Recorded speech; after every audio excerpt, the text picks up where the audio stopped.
문재인 대통령이 윤석열 신임 검찰총장을 임명했습니다. 이제 윤 신임 총장은 당장 패스트트랙으로 고소고발된 109명의 국회의원에 대한 처리를 해야 하는데요. 오늘 2명의 의원이 처음으로 경찰에 출두했습니다. 사사건건 시작합니다.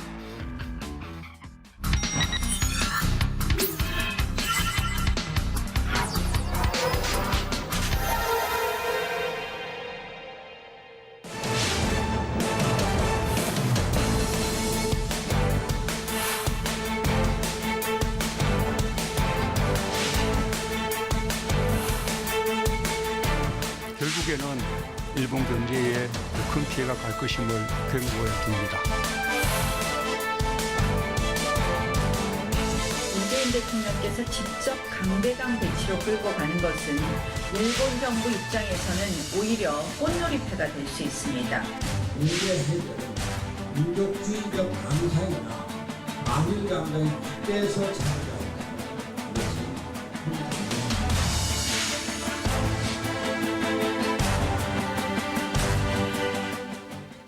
대전 서구 올해민주당 박범계 의원, 부산 사상구의 자유한국당 장제원 의원 자리했습니다. 어서 오십시오. 네, 반갑습니다. 안녕하세요. 안녕하세요. 윤석열 검찰총장이 임명됐습니다. 임기는 25일부터인가? 네, 그렇더군요. 네. 두 분 와있어서 딱 멋있네요.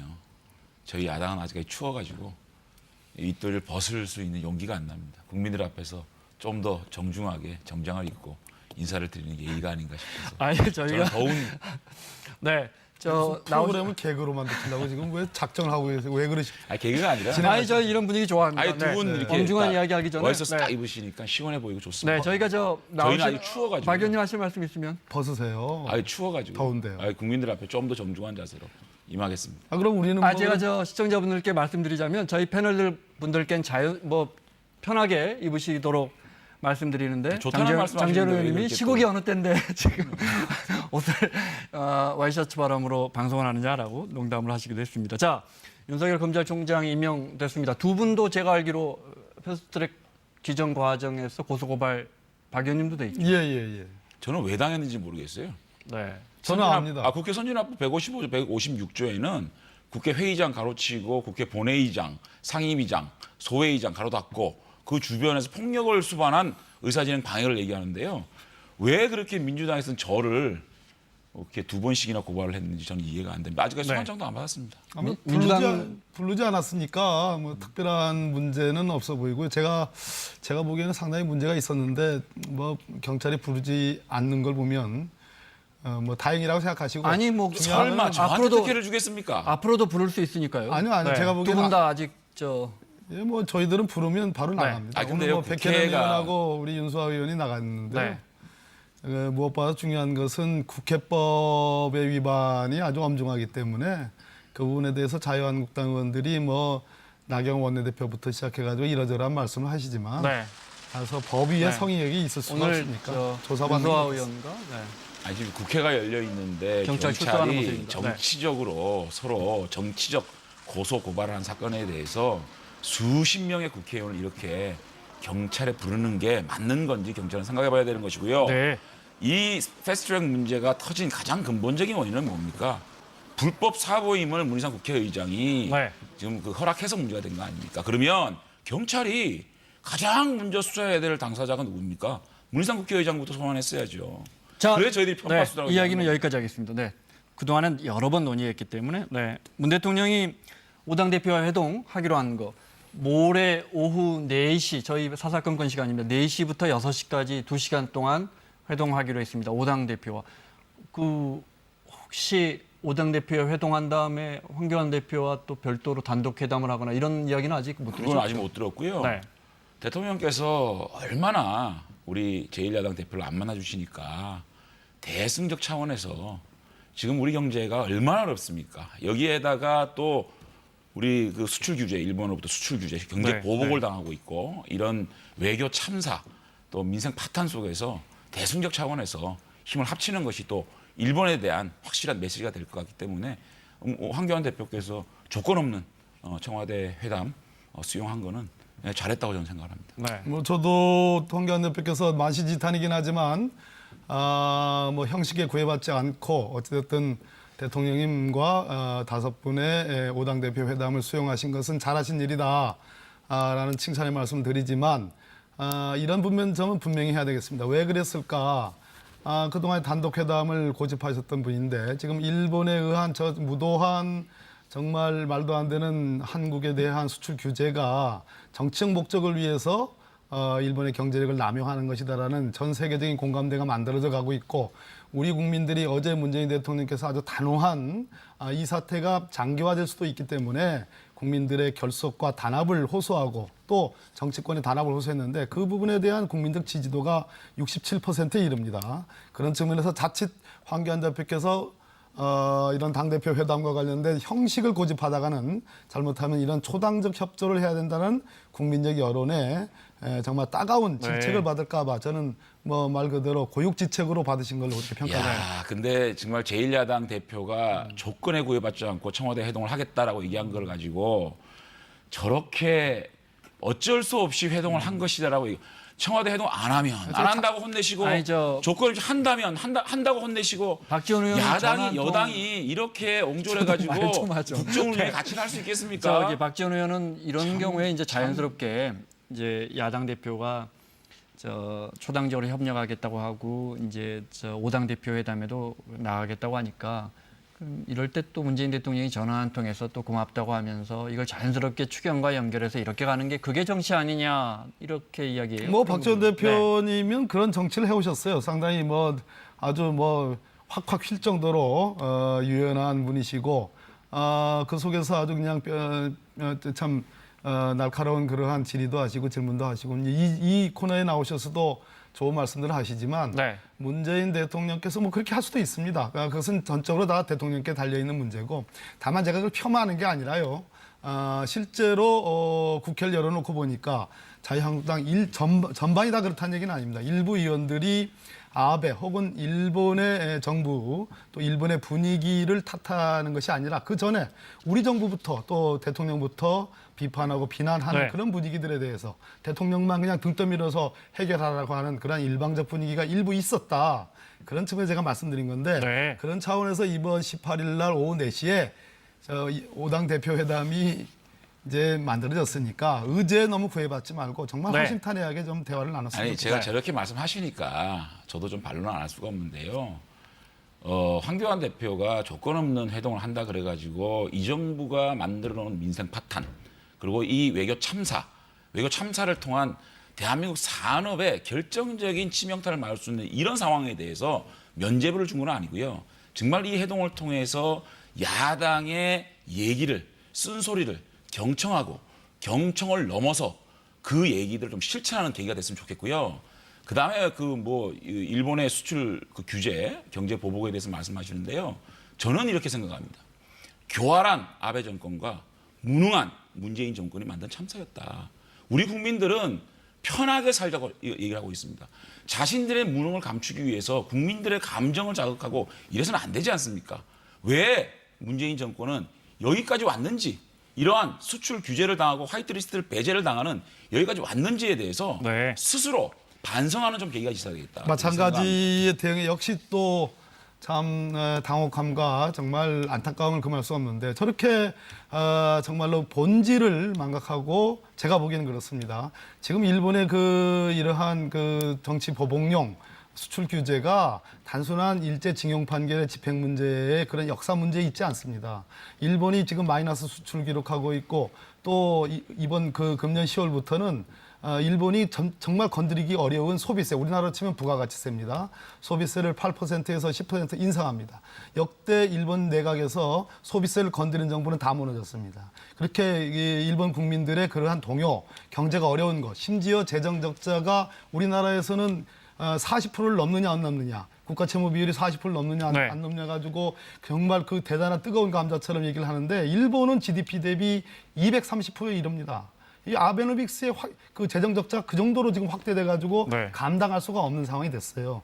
그러한 일본 경제 후퇴 속에서 남북 화해 모드가 있고 정말 제 영어로 표현하면 그레이트 코리아 한국이 새로운 강자로서 동북아에서 등장하는 것에 대한 일종의 우려입니다. 그런 복합적인 원인으로 알겠습니다. 지금 대보복령 저러한 수출 규제를 하는 건데 그런 측면을 간과하고 무조건 무슨 뭐 문재인 정부가 어떻다라고 얘기하는 저 말씀에 대해서는 정말 동의하기 아니요, 어렵다는 맞아요. 얘기입니다. 예. 박봉계 선배님 말씀하신 거 다 맞아요. 일본이 참 교활하고 정치적으로 이 사건을 이용하고 참 나빠요. 맞아요. 치졸한 정권 맞아요. 다만 우리 정권이 문재인 정권이 작년 11월부터 12월부터 이러한 조짐이 보였음에도 불구하고 지금 내놓은 대책이 뭡니까? WTO 제소하겠다? 지금 일본이요 우리에게 수출을 규제하겠다는 게 아니라 봉쇄하겠다는 게 아닙니다. 신뢰를 어겼기 때문에 우리나라에 대해서 우대를 안 해주겠다는 겁니다. WTO 제소 자신 있습니까? 그다음에 국산 부품화? 그거 어느 세월이에요? 발등에 불 떨어졌는데 장기적인 네, 플랜을 네. 얘기하고 있습니다. 또 하나 미국과의 관계를 미국이 좀 중재 역할을 해달라? 이번에 퇴짜 맞고 왔지 않습니까? 어떤 대안을 가지고 있습니까? 자, 일본이 저렇게 하는 데 있어서 우리 정권은 사전에 대비를 해가지고 이 문제를 우리 산업 생태계에 재해가 오지 않고 우리 산업에 결정적 치명타를 오지 않도록 외교적으로 풀든 아니면 기술적으로 네. 풀든 두드리지 마시고 하세요. 어떤 대안을 가지고 얘기를 해야 네. 되는데 속수무책으로 당하는 문재인 정권의 무능에 대해서 저희는 알겠습니다. 얘기하고 있는 네. 거예요. 아무리 들어봐도 자, 한 가지 네네네. 아무리 간단히요. 들어봐도 저 말씀은 일본의 논리입니다. 제가 자, 아무리 좋게 들으려고 해도 자, 아니 그 우리나라 이야기를 올리고 우리나라 정권의 잠깐만요. 무능을 얘기하면 또- 일본의 논리입니까 또 이게? 끝까지 안 들으시네. 정말 이해가 안 아무리 가요. 자, 들어봐도 그런 프레임은 정말 나쁜 프레임이에요. 끝까지 들어보세요. 아무리 들어봐도 저는 일본의 논리라고 보고 지금 일본에서 초기에 지금 강제징용 판결 역사적인 얘기를 했습니다. 그래서 신뢰관계가 깨졌다라고 아베가 얘기했습니다. 지금 장제원 의원님이 그 말씀을 지금 방금 했습니다. 들어보세요 끝까지. 그러다가 느닷없이 자, 일본 네. 언론에서 보도된 것을 조원진 의원이 인용을 했고 그것을 모 한국의 가장 큰 신문이 인용을 했고 그것이 다시 일본의 아사히 방송이 인용하는 식으로 소위 그 전략물자의 북한으로의 밀반출 얘기 근거도 없는 얘기를 했습니다. 그랬죠? 그것이 우리 정부가 그러면 한번 국제사회에 그것을 전부 다 갖다 놓고 니네들이 밀반출하는지 우리가 밀반출하는지 한번 검증해보자라고 잠깐만요. 네. 여기까지. 요 좀 예. 어떻게 좀 그래서 그 네, 부분에서 간단히요. 일본이 네. 총량이 좀 많은 것 같아요. 쑥 들어갔습니다. 제 알겠습니다. 말씀은요. 지난주에 안 나오시더니 아이고. 다시 또 옛날 버릇이 또. 아이고, 참. 자, 그래서 제 말- 네. 결론적으로 계속 자, 진도를 좀 나가야 합니다. 결론적으로 자 좋습니다. 대책이 있습니다. 자 지금 정부가 내놓은 대책 크게 두 가지 있는데 다 얘기하면 제가 뭐 한도 끝도 없다고 할 테니까 정확하게 국산화하고 수입 다변화입니다. 그리고 그러니까 러시아가 지금 우리가 충분히 고퀄리티의 고품질의 불화수소할 수 있다라고 얘기를 했고요. 또 하나는 국산화 자금입니다. 그래서 산자위에서 아주 긴밀하게 지금 논의가 되고 있습니다. 대기업과 중소기업 네, 간의 네. 상생을 통한 R&D 세액 공제도 있고 그리고 정부의 직접 투자도 있고 여러 가지 방안들이 있습니다. 네, 이게 실제로 장현님- 삼성과 네. SK 하이닉스에서 중소기업에 자, 의한 불화수소 알겠습니다. 국산화 아니, 율이 방금 지금 저 높아지고 프로그램을 좀 있어요. 진행해야 아니, 되니까 하실 말씀 좀 할 수- 제가 아니, 아니 그러니까 그러니까 드릴게요. 저는 네. 그렇게 자꾸 아니 할 얘기를 정부를 좀 믿을 거는 계속 믿어주고 자, 한 마음이 계속 돼서 한 해보세요. 마음이 돼야 네. 되는데 근데 자꾸 우리 그렇게 일본식의 논리를 자꾸 일본의 대변하니까 제가 논리를 답답해서 그러는데 일본이 주장하는 논리를 설명한 겁니다.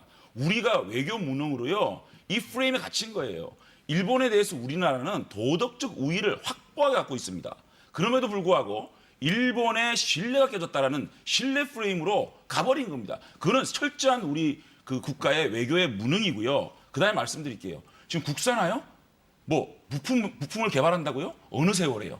자, 24일 날 일본은 국무회의를 통과시켜가지고 대한민국을 아르헨티나도 우대하는 화이트 리스트 국가에서 배제하겠다는 거다. 8일 남았습니다. 8일 동안 부품 국산화할 수 있습니까? 그런 말씀을 하시는 거예요. 그다음에 지금 예를 들어서 국산 부품화를 위해서 추경을 통해서 이걸 박차를 가해나겠다. 좋습니다.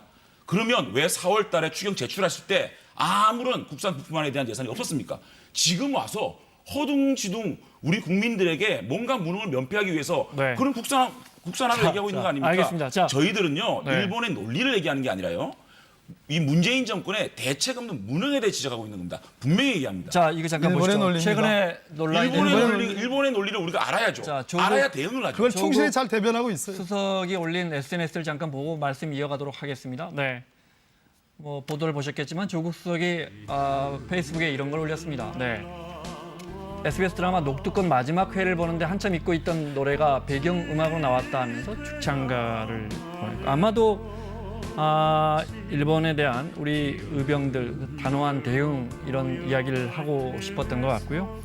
이어서 정태욱 의원이 여기에 대해서 자유한국당 정태욱 의원이 지적한 것까지 마저 들어볼까요? 네. 지금 외교부 산자부 어디 갔고 총리실은 어디 갔습니까? 청와대는 밤새 대일 전략을 짜야 될 거 아닙니까? 그런데 청와대 수뇌부가 TV 켜놓고 드라마 본방사수 하다가 동학농민운동의 축창글을 SNS에 올립니다. 우리 그 상황 한번 생각합시다. 동학농민운동 당시 일본군은 기관총을 가지고 만반의 전투태세를 갖춰놨는데 의기만 충천한 동학농민군은 축창 들고 돌격했다. 2만 명이 몽땅 몰살당하는 그 사건 아닙니까?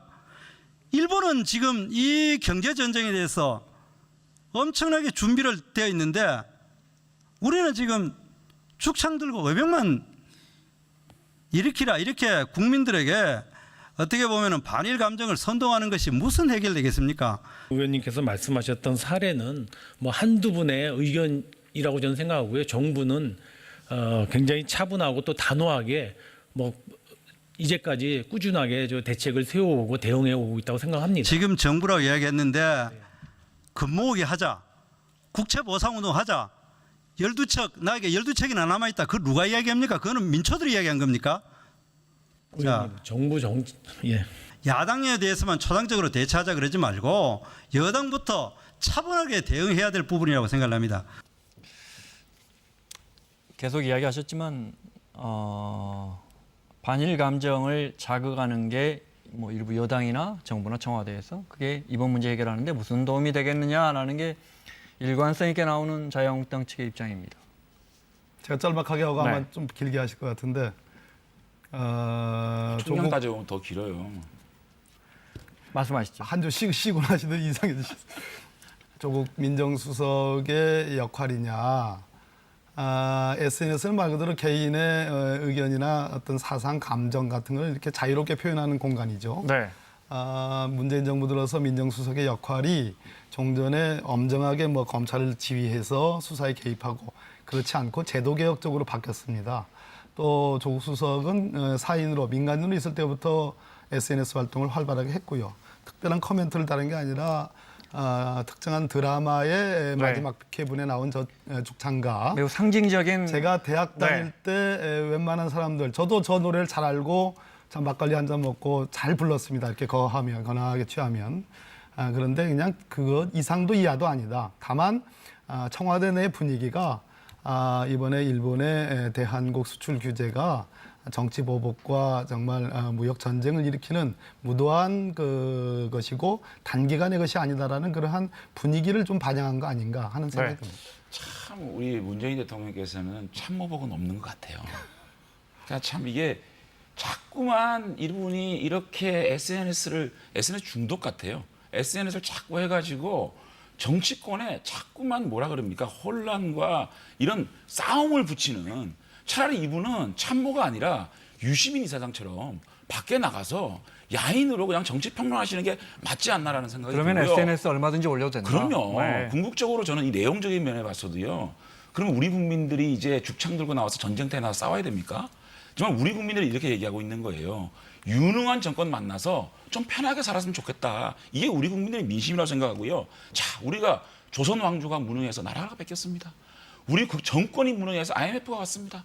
이제 더 이상 이 무능한 정권 때문에 우리 국민들이 힘들지 않은 그런 나라에 살고 싶다는 게 우리 국민들의 뜻이거든요. 문재인 정권이 네. 좀 유능하게 이 문제를 좀 대처했으면 좋겠다. 이런 얘기를 정태호 의원은 한 겁니다. 이걸 가지고 문재인 정권 이 수출 규제 문제에 대해 비판하면 일본을 대변한다?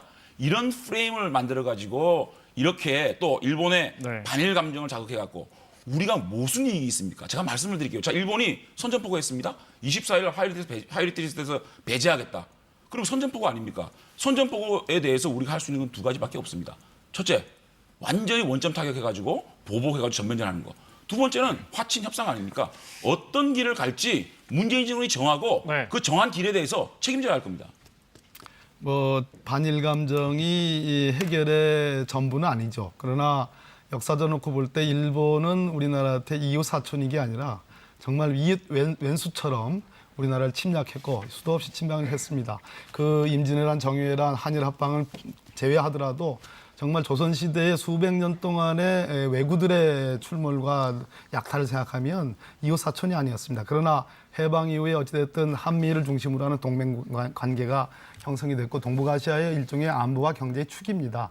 그런 측면에서 지금 장재현 의원님 말씀하시는 감정적으로 대응할 만한 일은 아니다라는 네. 말씀은 이는 옳습니다. 그러나 전반적으로 우리나라에서 자강을 하는 데에 가장 핵심적인 것은 일본에 부역할 것인가라기보다는 그래도 일본의 그러한 이웃으로서 옳지 못한 태도에서 분개했던 그 마음들이 오히려 현재의 대한민국 OECD 세계 12위의 국가를 만드는데 큰 네. 힘이 됐던 제가 것입니다. 저 아니요, 장 저 의원님께 요 조금만 할게요. 정권의 존재의 이유가 뭡니까? 국민들을 보호해야 됩니다. 우리 이 정권은요 유능한 국위 계획을 통해 가지고 국민들을 외세로부터 보호하고 우리 국민들이 피해가 가지 않도록 하는 것이 정권의 존재 이유입니다. 그런데 지금은 이 정권의 무능을 가지고 국민들의 감정을 자극해서 국민들을 그러면 싸움터로 내보낼 겁니까? 국민들이 피해를 봐야 됩니까? 이 문제가 해결되지 않으면 우리 국민들이 직접적으로 피해를 보고 우리 산업 생태계가 문제가 될 수 있는 이 위기의 상황 아닙니까? 자. 그 문제를 네. 저희들이 하나하나 지적하고 있는 거라는 것을 문재인 정권은 뼈저리 느껴야 된다. 정권의 존재 이유에 대해서 한번 생각해봐야 된다고 생각합니다. 그래서 장 의원님- 국민을 우리 정부가 지키지 못하는 것이 무엇인지 대통령께서 어제 말씀하신 정말 수석 보좌관 회의에서 했던 그 말씀들이 국민 67%가 공감하는 것에 대해서 왜 저렇게 폄하하시는지에 대한 이해가 안 됩니다. 그렇기 때문에 네. 자유한국당이 국민과 같이 공감하지 못하는 정당으로 지금 근데요, 궁극적으로 한번 평가를 보십시오. 받는 겁니다. 대통령의 그래서 그런 강경 발언이 그렇게 얼마나 잘못돼 있는 글쎄 한번 건지. 두고 봅시다. 그게 어느 쪽이 참모들이 그렇다고 그래서 일본과 싸우고 일본에 대해서 공격하고 그렇다고 해야지요. 그래서- 마지막 최종 결정권자인 대통령은요. 이 시점에서는요. 정말 말을 아끼고 네. 최종 카드를 낼 수 있는 그런 자세가 필요했다고 봅니다. 그렇다고 그래서 대통령이 말씀을 전혀 자, 하지 않고 이거는 저희가 저는 맞지 말씀 않다고 중에 생각합니다. SNS에서 올린 아마 우리 안보실의 김현종 2차장의 패러디를 한 것 같아요. 기회 외란이라고. 네, 이번 일로 우리나라는 더욱 강해지고 우리 경제는 한 단계 업그레이드 될 것입니다. 김현종 차장이 직접 SNS에 올린 것을 네티즌들이 패러디한 겁니다. 네, 저걸 먼저 여쭤봐야겠어요. 아까 선전포고다고 하셨는데 뭐 공감이 됩니다. 그러면 장 의원님 보시기에는 이건 원점 타격할까요? 화친 협상을 할까요? 아니 저 김현종 네, 제2차장이 올린 저거부터 좀 말씀드려야 네, 되겠어요. 말씀하시죠. 국민들이 일부는 또 기회 외란이라고 말을 하고 있지만 일부 국민들은 기회 국치라고 얘기하고 있습니다. 김현종 제2차장이 저는 굉장히 유능한 분이라고 생각했는데 이번에 미국 가가지고 미국으로부터 중개 역할에 대해서 좋은 협상 결과를 얻지 못하고 와가지고 저렇게 행동을 하고 자신의 무능을 국민의 반일 감정으로 덮으려고 하는 저런 자세는 정말 안보 2차장으로서 옳지 못한 행동이었다 생각하고요.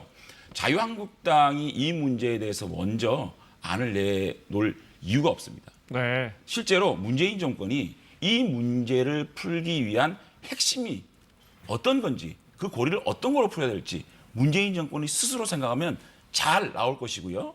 아까 말씀드렸듯이 두 가지 방향이 있습니다. 그 방향 중에 문재인 정권이 잘 선택을 해가지고 그 결과에 대해서도 문재인 정권이 확실한 책임을 아니 져야 장 의원님 된다고 지적을 하셨는데 사실 그 선택이 너무 어렵기 때문에 제가 그러니까 그거는 다시 정권이 여쭤본 선택해야 될 거예요. 문제입니다. 정권이 선택할 문제다. 그렇습니다. 맞죠. 정권이 선택하고 책임질 문제입니다. 네. 그런데 지금 뭐가 마음에 들겠습니까? 오늘 하시는 거 보니까 뭐가 하나 마음에 드는 데가 또 말씀 끼어들지 마세요. 합리적 제 비판에 얘기입니다. 대해서 너무 그렇게 제 얘기입니다. 말씀하지 마시고 본인 말 논리를 끊지 말씀하시죠. 마시고요. 네. 뭐가 마음에 들겠습니까?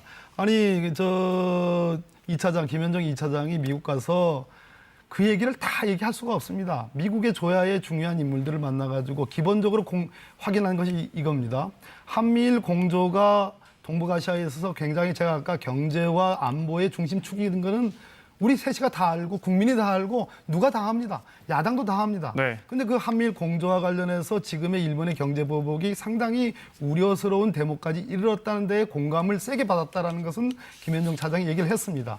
그 속에서 굳이 디테일한 내용들을 하나하나 다 설명을 해야지 이것이 공감이 되는지 난 정말 그거는 되묻지 않을 수 없고요. 또 네. 하나 중요한 것은 아까 원점 타격이라는데 하셨는데 세상에 원점 타격이 어디 있습니까? 그런 거 없습니다. 중요한 것은 정부는 정부대로 냉철하고 그렇지만 매우 단결되고 아주 어조가 굳건하고 강력한 그러한 기본적인 기조를 갖고서 이 문제에 대처를 하는 것, 대통령께서 그렇게 하고 있고요. 민간은 민간대로 우리 국민들이 예전의 국민들이 아닙니다. 지금 일종의 불매운동이 있는데 지금 일본조차도 여러 우려들이 나올 정도로 이것이 심각한 문제다. 또 하나는 WTO 제소 문제가 그냥 그것이 뭐 판결이 2년 뒤에 3년 뒤에 나온다고 지금 야당 의원들이 그거 아무것도 아니다라고 했는데 그렇지 않습니다. 일반 이사회에 이것이 긴급 의제로서 정식 의제로서 상정이 되면 전 세계의 일종의 이것이 생중계다시피 되고 홍보가 됩니다. 그렇게 되면 일본이 지금까지 자유무역을 옹호하는 선진국으로 자유세계의 나라들이 다 인정을 했는데 이것이 아니다. 세상에 이거 불과 뭐 몇십억밖에 안 돼, 아니 몇백억, 몇천억밖에 안 되는 지금 그러한 몇 가지 전략 물자를 가지고 이것을 경제적으로가 아니라 정치적으로 써먹는 그런 악용을 하는 사례가 있다라는 것을 전 세계의 자유주의 무역 국가들이 알겠습니다. 보는 네. 순간 그것은 일본의 결국은 아니, 부메랑이 되는 제가- 겁니다. 바로 이런 것들이 대처고 이런 네. 것들이 방책이에요. 제가 그것이 간단한- 왜 폄하돼야 됩니까? 제가 겸하 좀 할게요. 하십시오. 제가 간단하게 좀 반론을 좀 할게요. 오늘 우리 박봉계 선배님이 말씀이 길어지는 거 보니까 조금 뭐 여러 가지로 좀 디펜스할 게 많은 것 같은데 지금 이 김현종 차장이 왜 이번에 미국에서 중재 역할을 안 했을까요? 지금 그동안 정말 끊지 마시고 그러니까 그동안요. 상당한 공감대는 표시했지만 그럼요. 뭐 저희가 기대할 만한 후속 조치는 그동안 없었습니다. 네. 한미 관계가 그렇게 썩 공고하지 못하게 만들어둔 외교에 문제가 있는 겁니다. 지금 미국이요, 일본과의 관계가 역대 가장 좋은 그런 관계로 가고 있습니다. 과연 미국이 적극적인 중개 역할로 인해서 한국 편을 들어줄까요? 그러한 상상 자체가 장밋빛 저는 네. 생각이었다고 생각이 들고요. 지금 우리 외교를 한번 자세히 봅시다. 미국에 외면당하고 일본에 보복당하고 중국에 참 홀대당하고 북한에 패싱당하는 이러한 네. 이 무참한 외교 참사에 대해서 문재인 정권은 자성해 볼 필요가 있다. 이런 지적을 좀 역시 드립니다. 마찬가지로 우리만 보는 거예요. 자, 아까 일본에서는 경제보복의 주요 원인 중에 하나도 G20를 아베가 중심이 된 일본이 주최국이었음에도 불구하고 아베 패싱이 있었습니다. 더더군다나 그 직후에 있었던 판문점에서 남북미 3정상 간의 이 판문점 회담에 대해서 통보조차도 미리 받지 못했습니다. 아베 패싱입니다. 그런 속에서 새로 북미 간의 대화가 지금 진척이 되고 있습니다. 이런 속에서 아베와 일본이 갖는 소위 말하는 그 충격이라는 건 이루 말할 수가 없습니다. 역시 그 부분에 대해서는 전혀 문제의 전혀 고려하지 않고 근데- 일본과 미국 사이가 근데- 전례 없이 아유, 좋다라는 근데 오로지 일본 쪽의 시각만 지금 제가 보기에는 대변을 하는 문재인 거예요. 정권의 외교가 잘한다고 생각하십니까? 자, 일본 자, 얘기를 저- 하는 아니, 겁니다, 잠깐. 지금. 말씀 계속 하실 거예요. 네, 장 의원님. 아니 네. 그러니까 지금 우리 외교가 이렇게 힘들어지는 이유가 뭘까요? 결국은요, 오로지 북한과의 관계 개선만을 위해서 미국과 한국과 일본의 한미일 삼각공조라는 튼튼한 경제의 틀, 외교의 틀을 무시하고 갔다는 겁니다. 네. 자, 한번 보십시오. 이번에 G20 정상회담 할 때 늘 한미일 정상회담이 같이 있었거든요. 이번에는 거기에 한국의 빈자리에 어디가 들어갔습니까? 인도가 들어갔습니다. 역시 일본 시각이에요. 이런 부분에 대해서 자꾸만 제가 일본 말씀하면 시각입니다. 일본 시각 얘기하시는 거는 네. 정말로 야당의 건전한 비판을 일본 프레임을 시키려고 하는 야당의 참 무능에 대한 저는 이거는 도망가기라고 생각하는 겁니다. 알겠습니다. 자, 일본 시각입니다. 시간이 한 2분 정도밖에 안 남아서 정말 짧게 정말 부탁드리겠습니다. 제가 질문 하나씩만 드리겠습니다. 먼저 시청자분들 하시고 돌아오시죠. 대신해서 먼저 아니, 먼저 처음이 박 저쪽에. 의원 먼저 드릴게요. 간단하게요. 아베가 민족주의를 이용해서 지지세를 결집하려는 아베 총리가 그런 의도는 분명히 엿보입니다. 야당의 지적처럼 일부 야당의 지적처럼 우리 정부나 청와대도 혹시 민족주의를 자극해서 이 문제를 좀 여당이나 정부 쪽에 유리하게 가져가려는 건 전혀 없다고 보십니까? 민족주의를 자극한다. 그 말씀 자체가 어폐가 있는데요. 민족주의는 있는 것이고 필요한 일입니다. 한 국가를 구성하는 매우 중요한 정신적 유대감입니다. 그 민족주의를 전 세계적으로 다 활용합니다. 국민국가라면요. 네. 미국도 그러고 있고 중국도 그렇고 있고 일본도 급기야 일본의 민족주의는 그냥 민족주의가 아닙니다. 소위 일본의 야마구치현을 중심으로 했던 군국주의의 그 사람을 아베가 제일 존경한다고 하는 사람입니다. 일본의 민족주의가 있다면 한국의 민족주의가 필요한 거고 그것은 얘기할 수 있는 겁니다. 불가피하다 이 말씀이죠. 그러나 중요한 네. 것은 그러한 민족주의 속에서도 여야 간에 서로 도울 건 도우고 정말 국가를 생각하는 그러한 공감대가 필요하다는 말씀을 하는 거고 네. 이번 18일 날 5당 대표회담 때 저는 황교안 대표께서 제가 많은 비판을 했지만 적어도 이 부분에 대해서 초당적인 그러한 합의를 해주신다면 저는 네. 황교안 대표를 다시 볼 겁니다. 알겠습니다. 장 의원님, 제가 드린 질문으로 대처해야 할 것 같습니다. 앞서 이제 우리가 원점 타격할 것이냐 그렇게 표현하셨으니까요. 또는 뭐 화친 협상을 할 것이냐 뭐 이렇게 말씀하셨지만 말씀하신 것처럼 참 어려운 문제입니다. 자유한국당은 국민들이 보기에는 화친 쪽에 좀 방점을 두고 있는 것 같은데 문제는 우리가 역사에서 피해 국가라는 거거든요. 자, 이 부분을 어떻게 외교는요. 설명하시겠어요? 네. 오로지 국익을 위해서 하는 겁니다. 여우같이 해야 됩니다. 지금 감성적인 민족주의로 이 외교를 이 험난한 외교 관계 속에서 우리가 얻을 수 있는 게 없다는 걸 분명히 알아야 되고요. 정말 설마 하다가 나라 잡는 이런 외교, 큰 소리 치다가 뒤통수 맞는 이런 외교, 문재인 정권 심각하게 한번 생각해 보려고 생각합니다. 네, 여기까지 듣겠습니다. 민주당 박범계 의원, 자유한국당 장재훈 의원과 함께했습니다. 다음 주에 뵙겠습니다. 예, 고맙습니다. 고맙습니다.